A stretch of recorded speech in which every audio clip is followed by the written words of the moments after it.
إن الحمد لله نحمده ونستعينه ونستغفره ونعوذ بالله من شرور أنفسنا ومن سيئات أعمالنا من يهده الله فلا مضل له ومن يضلله فلا هادي له وأشهد أن لا إله إلا الله وحده لا شريك له وأشهد أن محمدًا عبده ورسوله أما بعد فإن خير الحديث كتاب الله وخير الهدي هدي محمد صلى الله عليه وسلم وشر الأمور محدثاتها وكل محدثة بدعة وكل بدعة ضلالة وكل ضلالة في النار.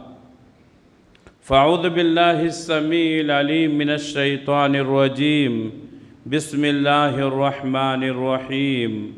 قاف والقرآن المجيد بل عجبوا أن جاءهم منذر منهم فقال الكافرون هذا شيء عجيب أإذا متنا وكنا ترابا ذلك رجع بعيد قد علمنا ما تنقص الأرض منهم وعندنا كتاب حفيظ بل كذبوا بالحق لما جاءهم فهم في أمر مريج. يا أيها الذين آمنوا اتقوا الله حق تقاته ولا تموتن إلا وأنتم مسلمون. يا أيها الناس اتقوا ربكم الذي خلقكم من نفس واحدة وخلق منها زوجها وبث منهما رجالا كثيرا ونساء واتقوا الله الذي تساءلون به والأرحام إن الله كان عليكم رقيبا. يا أيها الذين آمنوا اتقوا الله وقولوا قولا سديدا يصلح لكم أعمالكم ويغفر لكم ذنوبكم ومن يطع الله ورسوله فقد فاز فوزا عظیما. ہر طرح کی تعریف اس اللہ رب العالمین کے لیے لائق اور زیبا جو سارے جہان کا اکیلا خالق ہے، مالک ہے، حاکم ہے، رازق ہے. درود و سلام نازل ہوں اللہ کے تمام نبیوں پر، خصوصاً آخری نبی حضرت محمد مصطفیٰ صلی اللہ علیہ وسلم پر. محترم حاضرین، اللہ تعالیٰ نے ہم سب کو پیدا کیا، ہماری رشد و ہدایت کے لیے اللہ تعالیٰ نے بہت سارے نبیوں اور رسولوں کو بھیجا. ہماری زندگی کے مسائل کو حل کرنے کے لیے اللہ نے کتابیں اتاری. جب کسی عمل کے تعلق سے گفتگو ہوتی ہے تو لوگ پہلا سوال یہی کرتے ہیں کہ یہ عمل فرض ہے کہ سنت ہے. اگر کہہ دیا جاتا ہے کہ فرض ہے تو اس پر عمل کرنا ضروری سمجھتے ہیں، لیکن اگر کہہ دیا جائے کہ سنت ہے تو کہتے ہیں سنت ہے، عمل کریں گے تو ثواب ملے گا، نہیں تو کوئی بات نہیں ہے. اسی لیے آج کی خطبہ جمعہ کے لیے میں نے جس موضوع کو منتخب کیا ہے وہ ہے اتباع سنت کیوں ضروری ہے. اتباع سنت کیوں ضروری ہے؟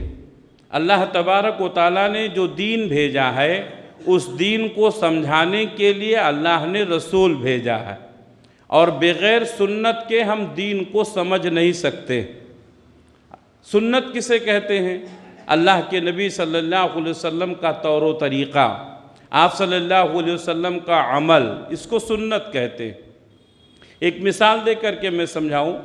اللہ تعالیٰ نے قرآن مجید میں بار بار حکم دیا ہے نماز قائم کرو، نماز پڑھو. اگر نبی صلی اللہ علیہ وسلم کی سنت پر عمل نہیں کریں گے تو کیسے معلوم ہوگا کہ کتنے وقت کی نماز ہے؟ اگر نبی صلی اللہ علیہ وسلم کی سنت پر عمل نہیں کریں گے تو کیسے معلوم ہوگا کہ کتنی رکعت ہے، کتنے رکوع اور کتنے سجدے ہیں، کون سی نمازوں میں قرأت زور سے کی جائے گی اور کون سی نمازوں میں آہستہ کی جائے گی؟ معلوم یہ ہوا کہ دین کو سمجھنے کے لیے سنت ضروری ہے۔ جو لوگ سنت کو اہمیت نہیں دیتے ہیں وہ یہ بات سمجھ لیں کہ سنت کے بغیر دین کو کبھی سمجھا نہیں جا سکتا۔ دین پر عمل کرنے کے لیے سنت پر عمل کرنا ضروری ہے۔ سنت تین طرح کے ہوتے ہیں۔ ایک جو ہے سنت قولی، جس کو آپ صلی اللہ علیہ وسلم نے کہا۔ مثال کے طور پر اللہ کے نبی صلی اللہ علیہ وسلم نے فرمایا کہ اگر کھانے کے وقت بسم اللہ نہ کیا جائے تو شیطان اس کھانے کو اپنے لیے حلال سمجھ لیتا ہے اور اس میں شامل ہو جاتا ہے۔ تو آپ نے کہا تو یہ کیا ہے؟ سنت قولی ہے۔ اور جو آپ نے کر کے دکھایا اس کو سنت فعلی کہتے ہیں یا سنت عملی کہتے ہیں۔ جیسے صحابہ کہتے ہیں کہ اللہ کے نبی صلی اللہ علیہ وسلم جب نماز کا وقت ہوتا تھا تو ہماری صفوں کو درست کرتے تھے، بالکل سیدھی کرواتے تھے۔ اس کے بعد جب صفیں درست ہو جاتی تھیں تب اس کے بعد آپ تکبیر کہتے تھے۔ یہ تو کیا ہے؟ یہ سنت عملی ہے یا سنت فعلی ہے۔ اسی طریقے سے ایک سنت وہ ہے جس کو سنت تقریری کہتے ہیں۔ آپ صلی اللہ علیہ وسلم کے سامنے صحابہ نے کوئی کام کیا اور آپ نے اس پر ٹوکا نہیں، وہ بھی سنت ہے۔ فجر کی نماز کے بعد اللہ کے نبی صلی اللہ علیہ وسلم اپنے مصلی پر بیٹھے ہوئے تھے۔ ایک صحابی نے 2 رکعت نماز کے بعد سنت پڑھی۔ اللہ کے نبی صلی اللہ علیہ وسلم نے سنت پڑھنے کے بعد ان کو بلایا اور کہا کہ فجر کی نماز تو ہو چکی ہے، آپ نے پھر 2 رکعت کیا پڑھی؟ تو کہا اللہ کے رسول فجر سے پہلے کی جو 2 رکعت سنت ہے وہ میں نہیں پڑھ سکا تھا۔ جب میں مسجد میں آیا تو جماعت کھڑی ہو گئی تھی، اس لیے میں نماز پڑھ لیا، اب اس سنت کو ادا کیا۔ تو اللہ کے نبی صلی اللہ علیہ وسلم نے خاموشی اختیار کی۔ اس کو کیا کہتے ہیں؟ سنت تقریری۔ بہت ساری مسجدوں میں لوگ جاتے ہیں، جماعت کھڑی ہو گئی ہے لیکن سنت پڑھتے رہتے ہیں۔ ہماری مسجد میں بھی بہت سارے لوگ جو کم علم ہے یا جن کو علم نہیں ہے، جماعت کھڑی رہتی ہے فجر میں اور سنت پڑھتے رہتے ہیں۔ تو اللہ کے نبی صلی اللہ علیہ وسلم کی اس حدیث سے جو سنت تقریری ہے، آپ کو معلوم ہونا چاہیے کہ اگر اس وقت آپ مسجد میں آئے ہیں جب جماعت کھڑی ہو چکی ہے تو آپ جماعت میں شامل ہو جائیں اور بعد میں 2 رکعت سنت پڑھ لیں، یہ بھی سنت ہے۔ تو یہ 3 طرح کی سنتیں ہیں۔ سنت کو عمل کرنا، سنت پر پابندی کرنا یہ ضروری ہے۔ اس کے بغیر آپ نہ دین پر عمل کر سکتے ہیں اور نہ نبی کریم صلی اللہ علیہ وسلم کا صحیح طریقہ سمجھ سکتے ہیں۔ اسی لیے اللہ تبارک و تعالیٰ نے قرآن مجید میں بار بار نبی صلی اللہ علیہ وسلم کی اطاعت کا، نبی کی فرما برداری کا، نبی کی سنت پر عمل کرنے کا حکم دیا ہے۔ احادیث میں بھی اللہ کے نبی صلی اللہ علیہ وسلم نے بہت زیادہ اس کی تاکید فرمائی ہے۔ چنانچہ اللہ تبارک و تعالیٰ نے ایک مقام پر فرمایا وَمَا أَرْسَلْنَا مِن قَبْلِ وَمَا أَرْسَلْنَا مِن رَسُولٍ إِلَّا لِيُطَاعَ بِإِذْنِ اللَّهِ، سورہ نساء کی آیت ہے۔ اللہ تعالیٰ نے فرمایا ہم نے جو بھی رسول بھیجا ہے اس کا مقصد کیا تھا؟ اللہ کے حکم سے اس رسول کی اطاعت کی جائے۔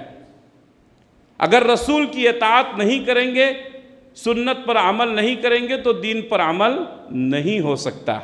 سنت پر عمل کرنے سے، رسول کی اطاعت کرنے سے امت بنتی ہے۔ اسی لیے ہم نے ہماری جماعت کو، ہمارے اسلاف نے ہماری جماعت کو یہی بتلایا کہ جب کوئی بھی عمل کی بات ہوتی ہے تو ہمارا بچہ بھی پوچھتا ہے حدیث میں ہے کیا، قرآن میں ہے کیا؟ یہی ہے سنت کی اہمیت۔ اپنے بچوں کو سکھلایا جائے کہ کسی بھی دین کے کسی بھی معاملے پر عمل کرنے کے لیے اس کو قرآن اور حدیث سے ثابت ہونا ضروری ہے۔ تو نبی کی سنت پر عمل کرنے سے کیا بنتی ہے؟ امت بنتی ہے۔ سنت کو چھوڑ کر کے کسی امام کی تقلید کرنے سے کیا بنتی ہے؟ جماعت بنتی ہے، فرقہ بنتا ہے۔ اور قرآن مجید میں اللہ تبارک و تعالیٰ نے امت بننے کا حکم دیا ہے، فرقہ، جماعتیں، ان تمام چیزوں سے منع کیا۔ وَاعْتَصِمُوا بِحَبْلِ اللَّهِ جَمِيعًا وَلَا تَفَرَّقُوا، سب لوگ اللہ کی رسی کو مل کر کے مضبوطی کے ساتھ پکڑ لو اور آپس میں فرقہ میں مت بٹو۔ تو امام کی تقلید سے فرقہ بنتا ہے، ایک حنفی ہے، ایک شافعی ہے، ایک مالکی ہے، ایک حنبلی ہے، پھر ان کے درمیان کئی شاخیں ہیں۔ یہ کیوں بنی؟ اماموں کی تقلید کی وجہ سے۔ اگر سب لوگوں نے نبی کی سنت پر عمل کیا ہوتا تو آج سب کے سب محمدی ہوتے، آج کوئی حنفی نہیں ہوتا، آج کوئی شافعی نہیں ہوتا، کوئی مالکی اور حنبلی نہیں ہوتا۔ معلوم یہ ہوا کہ شیطان نے لوگوں کو گمراہ کیا، نبی کی اطاعت سے ہٹا کر کے اماموں کی تقلید میں ان کو مبتلا کر دیا اور جماعت کے ٹکڑے ٹکڑے ہو گئے۔ تو ہمیں چاہیے کہ ہم سنت کی اہمیت کو سمجھیں۔ اللہ تعالیٰ نے فرمایا وَمَا أَرْسَلْنَا مِن رَّسُولٍ إِلَّا لِيُطَاعَ بِإِذْنِ اللَّهِ، ہم نے جو بھی رسول بھیجا اس کا مقصد یہ تھا کہ اللہ کے حکم سے اس رسول کی اطاعت کی جائے، اس کے پیچھے چلا جائے۔ اللہ تبارک و تعالیٰ نے ایک اور مقام پر فرمایا وَمَا آتَاكُمُ الرَّسُولُ فَخُذُوهُ وَمَا نَهَاكُمْ عَنْهُ فَانْتَهُوا، رسول تم کو جو دیں اسے لے لو اور جس سے تم کو منع کریں اس سے رک جاؤ۔ وَاتَّقُوا اللَّهَ، اور اللہ سے ڈرو۔ إِنَّ اللَّهَ شَدِيدُ الْعِقَابِ، بے شک اللہ تبارک و تعالیٰ سخت سزا والا۔ معلوم یہ ہوا کہ رسول کی اطاعت نہ کرنے سے اللہ تعالیٰ سزا دے گا، رسول کی اطاعت نہ کرنے سے اللہ تعالیٰ مصیبتوں میں مبتلا کر دے گا۔ اس کی بہت ساری مثالیں ہیں، اگر وقت رہا تو انشاءاللہ اس کا ذکر کریں گے۔ اللہ کے نبی صلی اللہ علیہ وسلم نے جو کچھ بھی کہا یہ دین ہے۔ حضرت عبداللہ ابن مسعود رضی اللہ تعالیٰ عنہ مشہور صحابی ہیں، ایک بار آپ نے خطبہ دیا اور خطبے کے درمیان فرمایا کہ اس عورت پر لعنت ہے جو اپنے دانتوں کو باریک کرتی ہے حسن اور خوبصورتی کے لیے۔ اللہ کی لعنت ہے اس عورت پر جو اپنے جسم پر گدنے گدواتی ہے خوبصورتی کے لیے، اور اللہ کی لعنت ہے اس عورت پر جو اپنے بھووں کو باریک کرواتی ہے خوبصورتی کے لیے۔ اللہ تبارک و تعالیٰ کی لعنت اللہ نے منع کیا۔ عبداللہ ابن مسعود رضی اللہ تعالیٰ عنہ کا یہ بیان سن کر کے ایک عورت کھڑی ہوئی اور کہا میں نے قرآن پڑھا ہے، قرآن میں کہیں اللہ تعالیٰ نے یہ بات نہیں کہی ہے۔ عبداللہ ابن مسعود رضی اللہ تعالیٰ عنہ نے کہا جاؤ پھر سے قرآن پڑھو، جاؤ پھر سے قرآن پڑھو۔ معلوم یہ ہوا کہ اس زمانے کی عورتیں بھی اتنا علم رکھتی تھیں۔ پھر وہ عورت گئی، پھر اس نے قرآن کو پڑھا، شروع سے آخر تک پڑھا، اس کو قرآن مجید میں کہیں یہ مسئلہ نہیں ملا۔ عبداللہ ابن مسعود رضی اللہ تعالیٰ عنہ کے پاس آئی اور کہا میں نے پھر سے قرآن پڑھا ہے، ایک ایک آیت کو پڑھا ہے، ایک ایک حکم کو پڑھا ہے، لیکن اللہ تبارک و تعالیٰ نے کہیں بھی ایسی عورت کے اوپر لعنت نہیں بھیجی ہے۔ تو عبداللہ ابن مسعود رضی اللہ تعالیٰ عنہ نے کہا کیا تو نے قرآن مجید کی وہ آیت نہیں پڑھی سورۃ الحشر کی جس میں اللہ تبارک و تعالیٰ نے فرمایا وَمَا آتَاكُمُ الرَّسُولُ فَخُذُوهُ وَمَا نَهَاكُمْ عَنْهُ فَانْتَهُوا، جو رسول تم کو دیں اس کو لے لو اور جس سے منع کریں اس سے رک جاؤ۔ کہا ہاں یہ تو میں نے پڑھا ہے۔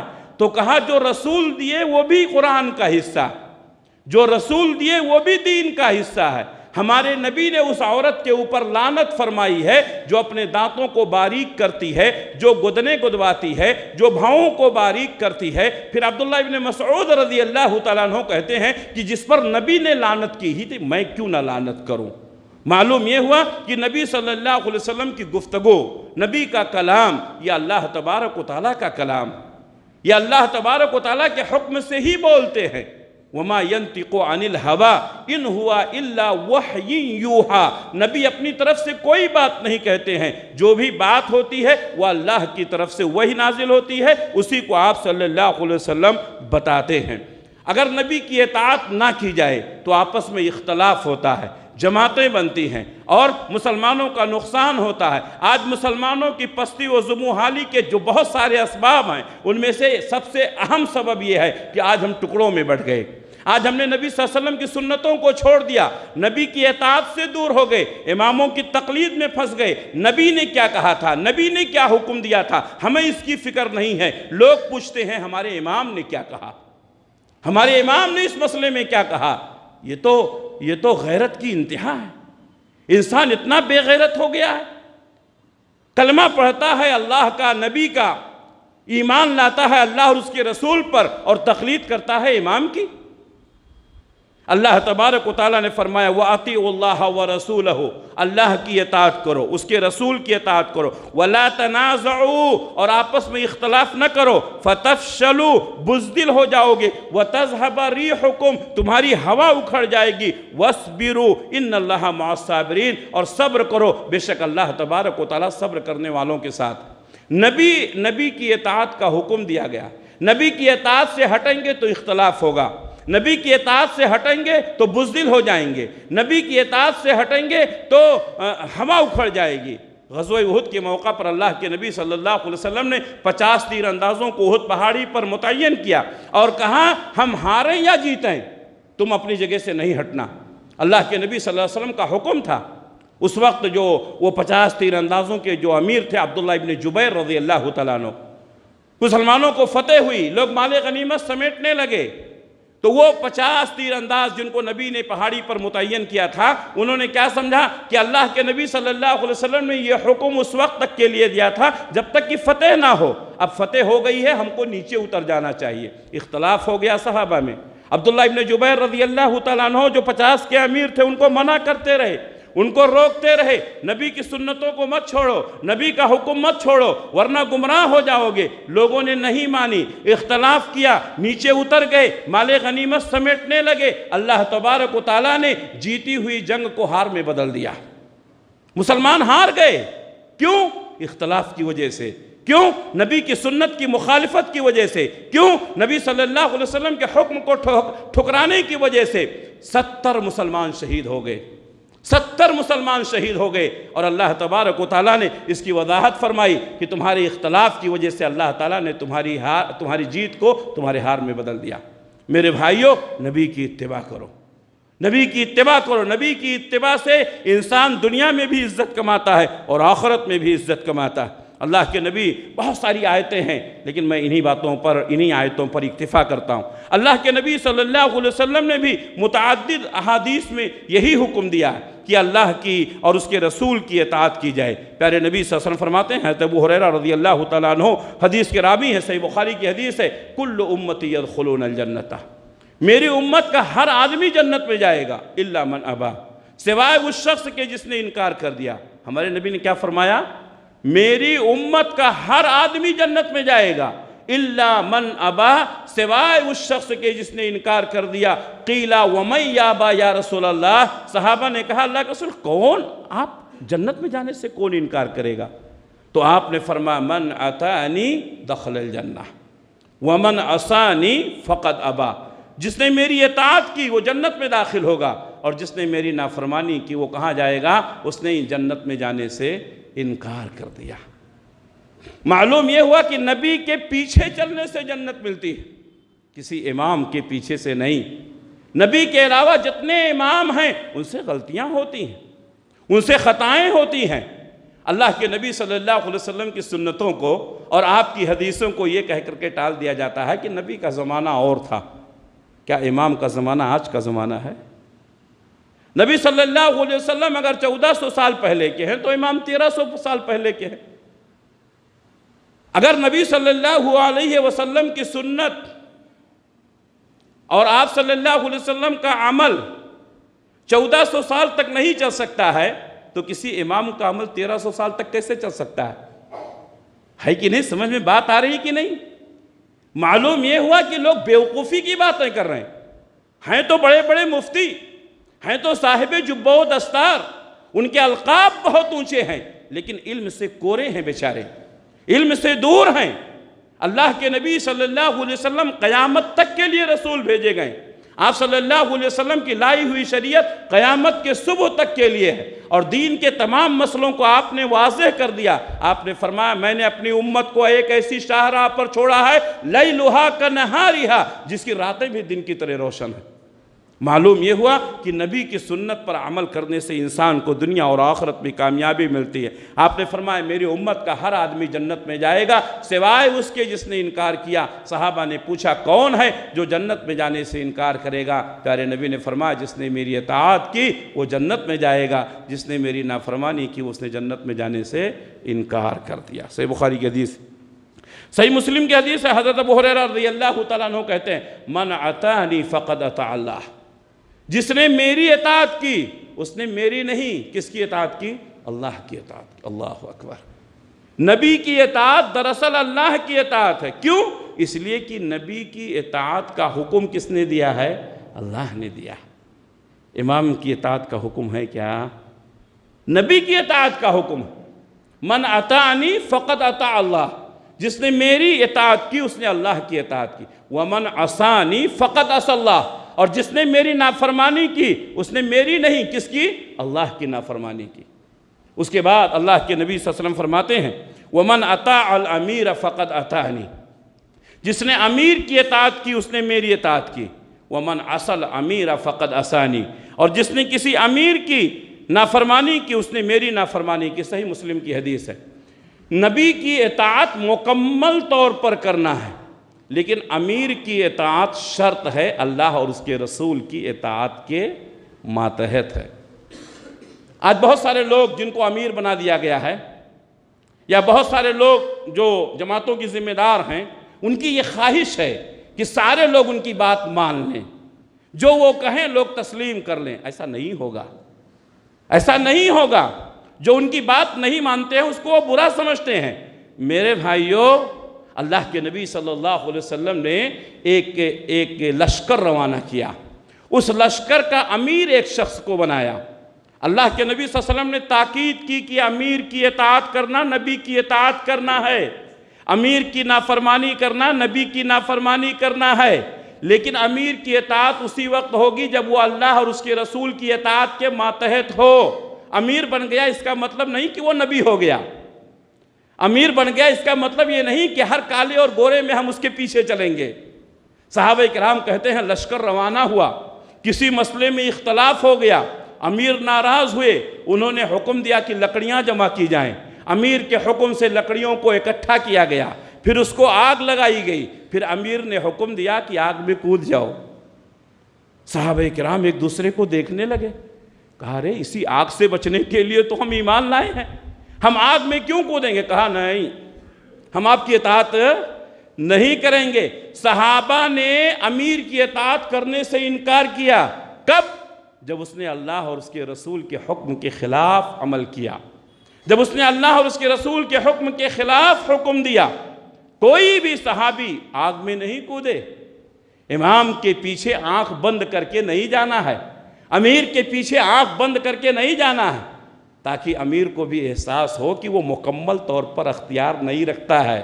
لوگ پوچھنے والے ہیں، لوگ سوال کرنے والے ہیں، اور یہ احساس انسان کو اچھا امیر بنائے گا، یہ احساس انسان کو اس امیر کو بہترین امیر بنائے گا۔ لیکن امیر کو اگر یہ خیال ہو گیا کہ مجھ سے کوئی پوچھنے والا نہیں ہے، مجھ سے کوئی سوال کرنے والا نہیں ہے، تو دھیرے دھیرے وہ کسی کو بھی خاطر میں نہیں لائے گا۔ اللہ کے نبی صلی اللہ علیہ وسلم کے صحابہ واپس ہوئے، لشکر سے پورا واقعہ بیان کیا، کہا اللہ کے رسول امیر نے ایسا ایسا حکم دیا، لکڑیاں جلائیں، ہم کو آگ میں کودنے کے لیے کہا، لیکن ہم نے نہیں کودا۔ اللہ کے نبی نے فرمایا اگر تم آگ میں چلے جاتے تو پوری زندگی آگ میں ہی رہتے، پھر باہر نہیں نکل پاتے۔ میرے بھائیوں، ہر معاملے میں امیر کی اطاعت ضروری نہیں ہے۔ اگر وہ اللہ اور اس کے رسول کے حکم کے خلاف دیتا ہے اس کی بات نہیں مانی جائے گی، اور امیر کو بھی چاہیے کہ اپنی ان باتوں کی اصلاح کر لے۔ اللہ کے نبی صلی اللہ علیہ وسلم نے فتنوں سے بچنے کے لیے سنتوں کو مضبوطی کے ساتھ پکڑنے کا حکم دیا۔ آج جو لوگ سنتوں سے قریب ہیں وہ فتنوں سے محفوظ ہیں، اور جن لوگوں نے سنتوں کو چھوڑ دیا وہ لوگ فتنوں میں پڑ گئے۔ یہ دور فتنوں کا دور ہے۔ نبی صلی اللہ علیہ وسلم کے زمانے میں بھی فتنے تھے، لیکن وہ فتنے الگ نوعیت کے تھے۔ آج فتنوں کا انبار ہے۔ پیارے نبی صلی اللہ علیہ وسلم فرماتے ہیں فتنے ایسے پیدا ہوں گے جیسے چٹائی کی تیلیاں ہیں، ایک کے پیچھے ایک، ایک کے پیچھے ایک، ایک کے پیچھے ایک، فتنوں پر فتنے، فتنوں پر فتنے۔ اس وقت اپنے آپ کو بچانا بہت مشکل ہو جائے گا۔ اگر ان فتنوں سے بچنا چاہتے ہو تو سنتوں کو مضبوطی کے ساتھ پکڑو۔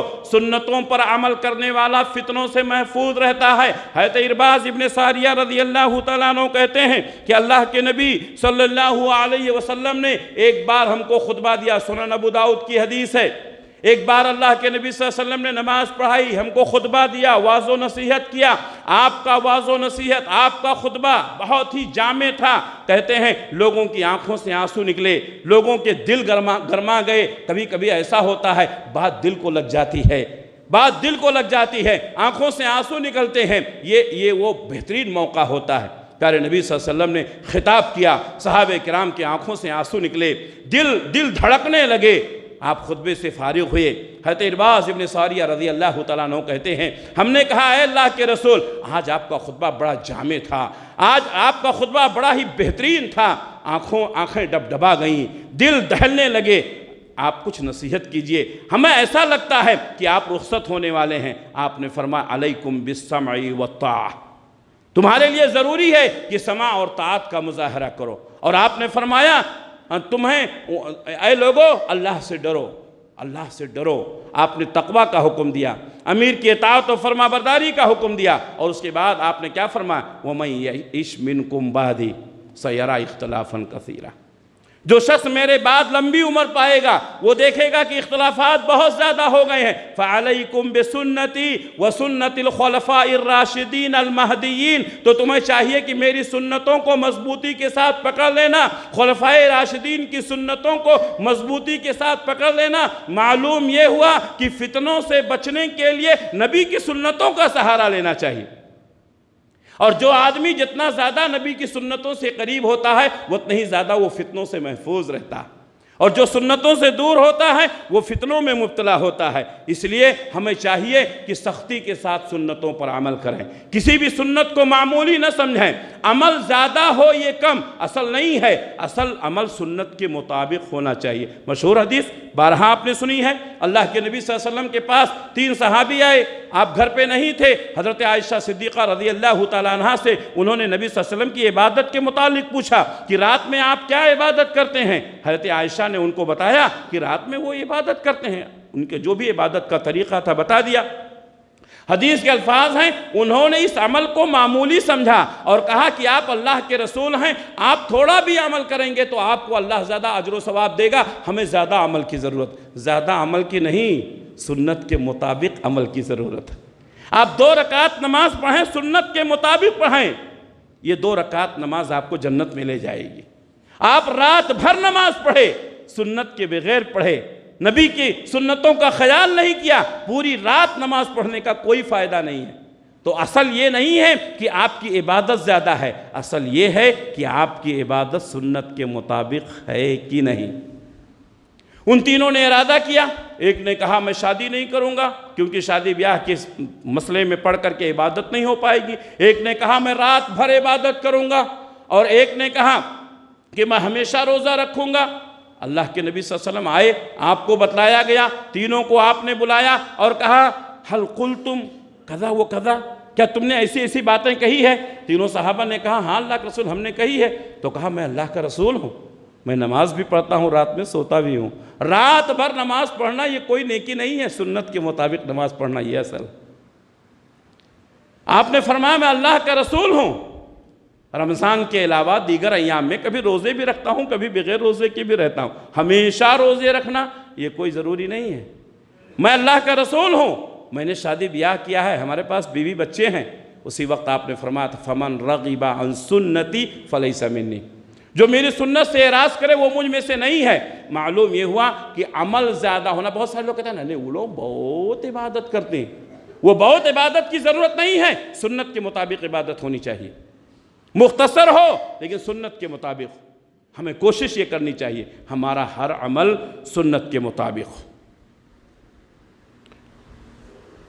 اللہ کے نبی صلی اللہ علیہ وسلم کی سنت معلوم ہو گئی، آپ کا طریقہ معلوم ہو گیا، اس کے باوجود بھی ہم نبی کی سنت پر عمل نہیں کرتے، اس کے باوجود ہم اماموں کی تقلید کرتے ہیں۔ ہمیں معلوم ہے کہ نبی نے نماز ایسی پڑھی ہے، پھر بھی ہم اماموں کے کہنے پر کرتے ہیں، تو ایسے لوگوں کے لیے گمراہی ہے۔ اللہ تعالیٰ نے فرمایا وَمَن يُشَاقِقِ الرَّسُولَ مِن بَعْدِ مَا تَبَيَّنَ لَهُ الْهُدَىٰ وَيَتَّبِعْ غَيْرَ سَبِيلِ الْمُؤْمِنِينَ نُوَلِّهِ مَا تَوَلَّىٰ وَنُصْلِهِ جَهَنَّمَ وَسَاءَتْ مَصِيرًا، جو رسول کی مخالفت کرے، جو رسول کی مخالفت کرے حق واضح ہونے کے باوجود، وَيَتَّبِعْ غَيْرَ سَبِيلِ الْمُؤْمِنِينَ، صحابہ کے طریقے سے ہٹ کر کے کوئی عمل کرے، نُوَلِّهِ مَا تَوَلَّىٰ، تو جس طرف جائے گا ہم اس کو جانے دیں گے، وَنُصْلِهِ جَهَنَّمَ وَسَاءَتْ مَصِيرًا، اور ہم اس کو جہنم میں ڈال دیں گے۔ معلوم یہ ہوا کہ صحابہ کے طریقے سے ہٹنا، نبی کی سنتوں کو چھوڑنا یہ جہنم کا راستہ ہے۔ توبہ کر لو میرے بھائیو، توبہ کر لو۔ ہم جانتے ہیں ہماری مسجد میں ایک بڑی تعداد مقلدین کی ہے، توبہ کرو اللہ کے سامنے، نبی کی سنتوں کو اپناؤ، نبی کی سنتوں کا راستہ یہ جنت کا راستہ ہے۔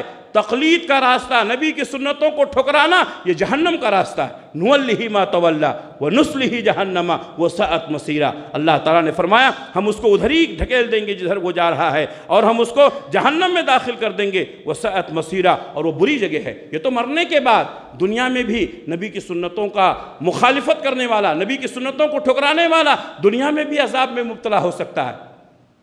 اللہ تبارک و تعالیٰ نے ایسے لوگوں کو مثال قائم کی، لوگوں عبرت حاصل کرو، نصیحت حاصل کرو۔ صحیح مسلم کی حدیث ہے، حضرت سلمہ بن اکوع رضی اللہ تعالیٰ عنہ کہتے ہیں کہ اللہ کے نبی صلی اللہ علیہ وسلم کے پاس ایک آدمی، ایک نوجوان کھانا کھا رہا تھا۔ کھانا کون سے ہاتھ سے ہے؟ داہنے ہاتھ سے، لیکن وہ شخص کون سے ہاتھ سے کھا رہا تھا؟ بائیں ہاتھ سے کھا رہا۔ اللہ کے نبی نے فرمایا کل بیمینک، داہنے ہاتھ سے کھاؤ، لیکن اس نے اللہ کے نبی کی بات نہیں مانی۔ معمولی سنت داہنے ہاتھ سے کھانا، اس نے نبی کی سنت کو نہیں مانا۔ کیا کہا؟ اللہ استطیعو، میں طاقت نہیں رکھتا ہوں۔ اللہ کے نبی صلی اللہ علیہ وسلم نے فرمایا تو رکھے گا بھی نہیں، تو رکھے گا بھی نہیں۔ حدیث کے الفاظ میں مَا مَنَعَهُ إِلَّا الْكِبْرِ، اس نے تکبر کی بنیاد پر یہ بات کہی تھی۔ اللہ تبارک و تعالیٰ نے اس کے داہنے ہاتھ کو شل کر دیا، فالج ہو گیا۔ پوری زندگی وہ اپنا داہنا ہاتھ اپنے منہ تک نہیں اٹھا سکا۔ میرے بھائیوں، سنتوں کی اہمیت کو سمجھو، سنتوں کی اہمیت کو سمجھو۔ ہمارے گھروں میں بہت سارے بچے ایسے ہیں جو بائیں ہاتھ سے کھاتے ہیں، بائیں ہاتھ سے پیتے ہیں۔ بائیں ہاتھ سے کھانا پینا یہ شیطان کا کام۔ اللہ کے نبی صلی اللہ علیہ وسلم نے داہنے ہاتھ سے کھانے کا حکم دیا، داہنے ہاتھ سے پینے کا حکم دیا۔ ہم اس سنت کو معمولی سمجھتے ہیں، اس سنت کو معمولی سمجھنے والے کو اللہ تعالیٰ نے اس کے ہاتھ کو شل کر دیا، وہ اپنے ہاتھ کو منہ تک نہیں اٹھا سکا۔ کہیں ہمارے اوپر بھی اللہ کا عذاب نہ آ جائے۔ دعوتوں میں آپ بھی رہتے ہیں، ہم بھی رہتے ہیں، کبھی کبھی دیکھتے ہیں آدمی کھانا کھاتا رہتا ہے، بائیں ہاتھ سے پانی اٹھایا اور پی رہا ہے۔ میں تو اکثر جو ہمارے سامنے رہتے ہیں میں ٹوک دیتا ہوں، آپ بھی ٹوکیں، کیونکہ ہم اپنے لیے نہیں کر رہے ہیں، نبی کی سنت کو زندہ کرنے کے لیے کر رہے ہیں۔ کیا کہتے ہیں؟ ہاتھ میں کھانا لگا تھا، آپ جس باٹل سے پانی پی رہے ہیں، پینے کے بعد اس کو کہاں ڈالا جائے گا؟ کچرے میں۔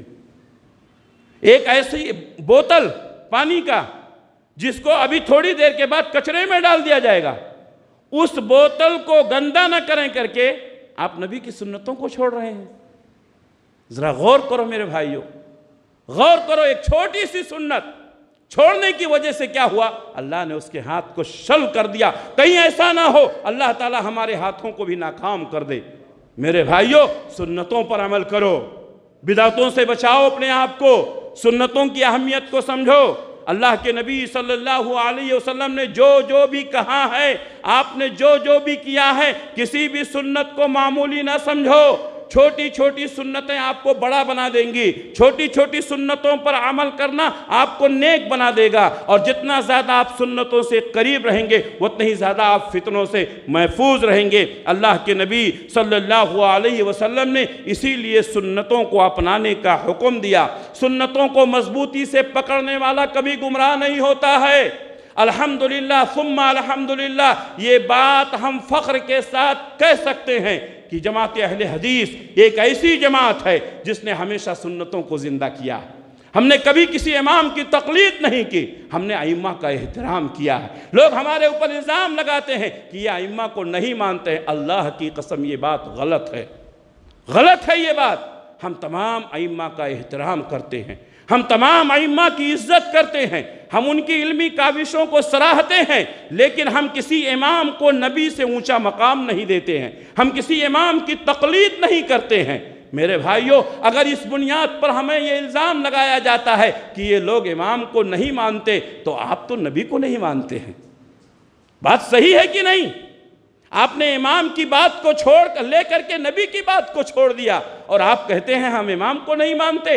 آپ نے امام کی بات کو لے کر نبی کو چھوڑ دیا، تو ہم آپ کو کہہ سکتے ہیں کہ آپ نبی کو نہیں مانتے۔ بات صحیح ہے میرے بھائیوں، لیکن آپ کو گمراہ کیا گیا، آپ کو صحیح باتیں بتائی نہیں گئیں۔ دین کون لے کر کے آیا؟ دین ہمارے نبی لے کر کے آئے۔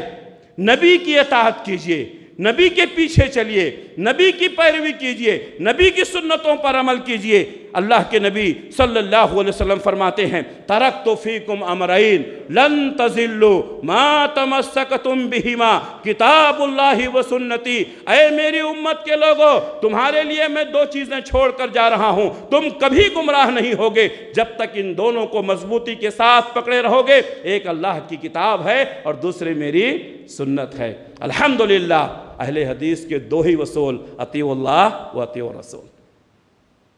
ایک قرآن ہے، ایک حدیث ہے، ایک ہاتھ میں قرآن لیجئے دوسرے ہاتھ میں حدیث لیجئے، یہی دستور حیات ہے۔ جو قرآن میں نہیں ہے، جو حدیث میں نہیں ہے، ہمیں اس کی ضرورت نہیں ہے۔ قرآن اور حدیث ہمارے لیے کافی ہے۔ پیارے نبی نے فرمایا لن تضلوا، تم کبھی نہیں گمراہ ہوگے جب تک کہ تم ان دونوں کو مضبوطی کے ساتھ پکڑے رہو گے، ایک اللہ کی کتاب ہے، دوسرے نبی صلی اللہ علیہ وسلم کی سنت۔ نبی کی سنت پر عمل کرنے کا ایک فائدہ یہ ہے کہ نبی سے محبت ہوتی ہے، اور نبی سے محبت کرنے والا کہاں جائے گا؟ جنت میں جائے گا۔ پیارے نبی نے فرمایا من احب سنتی فقد احبنی ومن احبنی کان معی فی الجنہ، جو میری سنتوں سے محبت کرے گا اس نے مجھ سے محبت کی، جو مجھ سے محبت کرے گا وہ کہاں جائے گا؟ میرے ساتھ جنت میں جائے گا۔ نبی کی سنتوں پر عمل کرنے والے نبی سے محبت کرنے والے ہیں، وہ نبی کے ساتھ جنت میں جائیں گے۔ اس لیے میرے بھائیوں ہمیں چاہیے کہ نبی کی سنتوں پر عمل کریں۔ محمد کی جس دل میں الفت نہ ہوگی سمجھ لو کہ قسمت میں جنت نہ ہوگی۔ بھٹکتا رہا ہے، بھٹکتا رہے گا۔ محمد سے جس کو عقیدت نہ ہوگی، کرے جو اطاعت محمد کے دل سے، اسے پیر و مرشد کی حاجت نہ ہوگی۔ محمد صلی اللہ علیہ وسلم کی اطاعت کرو گے، کسی پیر و مرشد کی ضرورت نہیں ہوگی۔ اور سالک بستوی نے کیا کہا؟ مسلک سنت پہ اے سالک چلا جا بے دھڑک، مسلک سنت پہ اے سالک چلا جا بے دھڑک، جنت الفردوس کو سیدھی گئی ہے یہ سڑک۔ میرے بھائیوں سنتوں پر عمل کرنے سے انسان کی زندگی میں نکھار آتا ہے، ہم سچے اور پکے مومن ہوتے ہیں۔ اللہ سے دعا ہے کہ اللہ رب العالمین ہم تمام لوگوں کو سنتوں کی پیروی کرنے کی توفیق عنایت فرمائے، بدعات و خرافات سے اللہ ہم سب کی حفاظت فرمائے، ہمارے بچوں کی حفاظت فرمائے، ہمارے نسلوں کی حفاظت فرمائے۔ اللہ جب تک دنیا میں رکھے اسلام پر قائم رکھے، خاتمہ ہو تو ایمان بالخیر پر ہو۔ ربنا تقبل منا انک انت السمیع العلیم وتب علینا انک انت التواب الرحیم برحمتک یا ارحم الراحمین آمین۔